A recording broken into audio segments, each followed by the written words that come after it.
ইনকিলাব মঞ্চের আহ্বায়ক ওসমান হাদি হত্যার প্রধান আসামি ফয়সাল করিম সহ দুজনকে ভারতের পশ্চিমবঙ্গ থেকে গ্রেফতার করা হয়েছে। প্রফেসর ইউনূসের সরকার পরিবর্তনের পরে একটা বড় চমক আসলো ভারত থেকে। সেই চমকটা হলো গত 12ই ডিসেম্বর ওসমান হাদিকে যারা গুলি করেছিল এবং 18ই ডিসেম্বর যার পরিপ্রেক্ষিতে ওসমান হাদির মৃত্যু হয়েছিল, সেই আসামি দুজন ফয়সাল করিম মাসুদ এবং আলমগীর, তারা ভারতে গ্রেপ্তার হয়েছে। ওসমান হাদি খুনের ঘটনায় এবার এলো সবচেয়ে বড় ব্রেকিং নিউজ। যে খুনিদের হন্য হয়ে খুঁজছিল বাংলাদেশের আইনশৃঙ্খলা রক্ষাকারী বাহিনী, যারা দেশ জুড়ে এক ত্রাসের রাজত্ব কায়েম করে রাতারাতি হাওয়া হয়ে গিয়েছিল, শেষমেশ তাদের শেষ রক্ষা হলো না। ইনকিলাব মঞ্চের মুখপাত্র শহীদ ওসমান হাদিকে নিয়ে যে মর্মান্তিক ঘটনাটি ঘটেছিল, তার প্রধান মাস্টারমাইন্ড বা মূল হোতাকে অবশেষে আইনের জালে আটকে ফেলা হয়েছে। এতদিন ধরে সবার মনে একটাই প্রশ্ন ঘুরপাক খাচ্ছিল, কোথায় লুকিয়ে আছে এই ফয়সাল? আমি 15 বছর ছিলাম পাকিস্তানের দালাল, ওভারনাইট আমি ভারতের দালাল হয়ে গেছি। আসসালামু আলাইকুম দর্শক, নতুন একটা ভিডিওতে সবাইকে স্বাগত। ভিডিওর শুরুতে অনেকগুলো ভিডিওর অংশ বিশেষ ইতিমধ্যে আপনারা দেখে ফেলেছেন। ভিডিও দেখেই বুঝতে পেরেছেন ভিডিওটা কতটা গুরুত্বপূর্ণ, আকর্ষণীয় হতে চলেছে। তো দর্শক, আমি আর কথা বাড়াবো না, মূল নিউজে চলে যাব। তার আগে এখনও পর্যন্ত যারা আমাদের চ্যানেলটি সাবস্ক্রাইব করেন, প্রতিনিয়ত আপডেট ও গরম খবর পেতে আমাদের চ্যানেলটি সাবস্ক্রাইব করে দেবেন। চলুন একটা লাইক দিয়ে সম্পূর্ণ ভিডিওটি দেখে আসি। প্রফেসর ইউনূসের সরকার পরিবর্তনের পরে একটা বড় চমক আসলো ভারত থেকে। সেই চমকটা হলো গত 12ই ডিসেম্বর ওসমান হাদিকে যারা গুলি করেছিল এবং 18ই ডিসেম্বর যার পরিপ্রেক্ষিতে ওসমান হাদির মৃত্যু হয়েছিল, সেই আসামি দুজন ফয়সাল করিম মাসুদ এবং আলমগীর, তারা ভারতে গ্রেপ্তার হয়েছে। এই মুহূর্তে এর চাইতে বড় খবর আর হতে পারে না। ভারতের পুলিশ নিশ্চিত করেছে তাদেরকে গ্রেপ্তার করা হয়েছে এবং নাটকীয় এই গ্রেপ্তারের অভিযান ব্যাপারে ভারতীয় গণমাধ্যম এবিপি আনন্দ তারা নিশ্চিত করেছে। চলুন একটু ভেতরে ঢুকে বোঝার চেষ্টা করি ভারতে কিভাবে গ্রেপ্তার হলেন ওসমান হাদিকে গুলি করার অভিযোগে অভিযুক্ত প্রধান দুই আসামি ফয়সাল মাসুদ এবং আলমগীর, এবং তারা এখন কিভাবে কোথায় আছেন, বাংলাদেশে ফেরত আসবেন কিনা, তাদেরকে পাঠানো হবে কিনা, এবং বাংলাদেশে যদি পাঠানো হয় তাহলে রিমান্ডে নিয়ে ওসমান হাদির মৃত্যুর প্রকৃত রহস্য আমরা অতঃপর জানতে পারবো কিনা। কারা মেরেছিল, কোন স্বার্থে মেরেছিল হাদিকে, সেটাও আমরা এবার বোধহয় জানতে পারবো।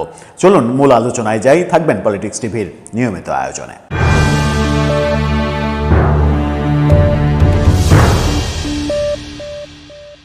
দর্শক, বলছিলাম ওসমান হাদিকে ডিসেম্বরের 12 তারিখে দুপুরবেলায় গুলি করেছিল যে দুইজন মোটরসাইকেলে আরোহী, সেই দুজন অভিযোগ করা হচ্ছে তারাই ফয়সাল করিম মাসুদ এবং আলমগীর, যারা ওই দিনই রাতে সীমান্ত দিয়ে ভারতে পালিয়ে যায়। আজকে ভারতীয় গণমাধ্যম এবিপি আনন্দ তারা নিশ্চিত করেছে যে ভারতীয় বনগাঁ এলাকা থেকে, বনগাঁ সীমান্ত থেকে তাদেরকে গ্রেপ্তার করা হয়েছে এবং এবিপি আনন্দ এটাও বলছে যে তারা বনগাঁ সীমান্ত দিয়ে পুনরায় বাংলাদেশে ফেরত যাওয়ার চেষ্টা করছিল, তাদেরকে সেখান থেকে গ্রেপ্তার করা হয়েছে। এবিপি আনন্দের নিউজের লাইভ থেকে সামান্য একটু শুনে আসুন, তাহলে বুঝতে পারবেন যে তারা নিশ্চিত করছে যে এই গ্রেপ্তারটা হয়েছে। গতকালকে রাত্রিবেলা গোপন সূত্রে খবর পায় একটা, যে বনগাঁ সীমান্ত, সেই জায়গায় দুজন বাংলাদেশি তারা অবৈধভাবে ভারতবর্ষে প্রবেশ করেছেন, প্রবেশ করে সেখান থেকে তারা রয়েছেন এবং সেই মতো সেই খবর পাওয়ার পর দুজনকে প্রথমে আটক করে। কিন্তু প্রথমে যারা জানতে পারেননি যে এরা কারা, তাদের দুজনকে আটক করার পর যখন জানতে পারেন বেঙ্গল পুলিশ এসটিএফ, কারণ ইতিমধ্যে তাদের ছবি সার্কুলেট করা হয়েছিল, বিভিন্ন জায়গায় জানানো হয়েছিল, সেখান থেকে জানা যায় যে এই দুজন আর কেউ না, এই দুজন হচ্ছে একেবারে ওসমান হাদি খুনের ঘটনায় যে প্রধান দুই অভিযুক্ত, যার মধ্যে ফয়সাল করিম মাসুদ, অন্যদিকে আলমগীর হোসেন। দর্শক, এবিপি আনন্দ যেটা বলার চেষ্টা করছে ভারতীয় পুলিশের তরফ থেকে, সেটা হচ্ছে যে তাদেরকে চিহ্নিত করে গ্রেপ্তার করা হয়নি, তবে তাদের গ্রেপ্তারে এক ধরনের অভিযান ছিল। তাদেরকে অনুপ্রবেশকারী হিসেবেই প্রথমে গ্রেপ্তার করা হয়, তারপরে চিহ্নিত করা হয় যে এরাই সেই দুইজন যারা হাদিকে মেরে বাংলাদেশ থেকে ভারতে পালিয়ে এসেছে। এদিকে যেটা বলা হচ্ছে, ছাত্রনেতা ওসমান হাদির মামলায় পশ্চিমবঙ্গ পুলিশের এসটিএফ এর হাতে গ্রেপ্তার এই দুইজন সেই দাবি করা হচ্ছে। গুরুতর এই অপরাধের পর দুই বাংলাদেশি নাগরিক দেশ ছেড়ে অবৈধভাবে ভারতে প্রবেশ করে ভারতের বনগাঁ সীমান্ত এলাকায় আত্মগোপন করেছিল এবং সুযোগ পেলে আবার বাংলাদেশে ফিরে যাওয়ার চেষ্টা করছিল, যেটা এবিপি আনন্দ জানিয়েছে। এই তথ্যের ভিত্তিতে পশ্চিমবঙ্গ পুলিশের স্পেশাল টাস্ক ফোর্স এসটিএফ অভিযান চালায়। অভিযানে গত রাতে এই ঘটনাটা ঘটে, যদিও খবরটা আমরা এইমাত্র পেলাম। মধ্যরাতে বনগাঁ এলাকা থেকে এই দুই বাংলাদেশি নাগরিককে আটক করা হয়। তারা রাহুল ওরফে ফয়সাল করিম মাসুদ, অন্যজন আলমগীর হোসেন। এসটিএফ সূত্রে জানা গেছে, তদন্তে বেরিয়ে এসেছে যে রাহুল ওরফে ফয়সাল করিম মাসুদ ও আলমগীর হোসেন মিলে বাংলাদেশের ছাত্রনেতা ওসমান হাদিকে হত্যা করে পালিয়েছে। পরে তারা মেঘালয় সীমান্ত দিয়ে অবৈধভাবে ভারতের ভূখণ্ডে প্রবেশ করে এবং বিভিন্ন স্থানে ঘোরাফেরা করার পর শেষ পর্যন্ত পশ্চিমবঙ্গের বনগাঁ এলাকায় আসে।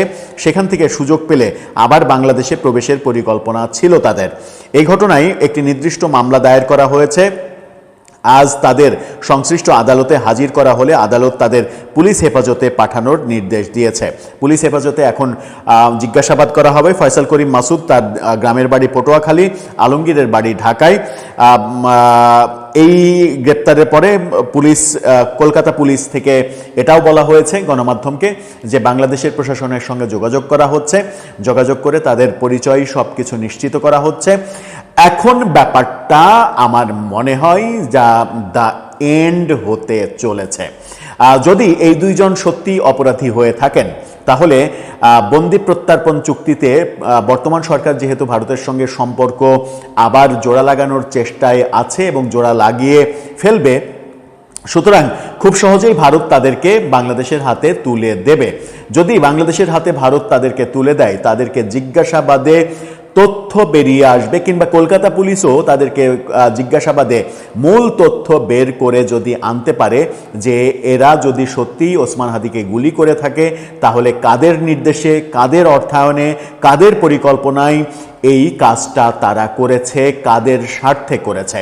হাদিকে মারলে কাদের রাজনৈতিক লাভ, হাদিকে মারলে নির্বাচনের আগে কিংবা নির্বাচনের তফসিল ঘোষণার পরের দিনই হাদিকে মারলে নির্বাচনের ব্যাপারে কারা লাভবান হতে পারে, কিংবা নির্বাচন বানচালের কোনো ব্যাপার ছিল কিনা, নির্বাচনে বিশেষ সুবিধা নেয়ার ব্যাপার ছিল কিনা, হাদিকে হাদির কাছের মানুষরাই মেরেছিল কিনা, নাকি হাদিকে আওয়ামী লীগ মেরেছে, নাকি হাদিকে অন্য কেউ মেরেছে, মানে এই ব্যাপারগুলো হাদিকে মারার পরে এই অভিযোগ করা হয়েছে যে হাদিকে মির্জা আব্বাস মেরেছে, এই ধরনের অদ্ভুতরে খবর বলা হয়েছে, হাদিকে আওয়ামী লীগ মেরেছে এরকম খবরও বলা হয়েছে।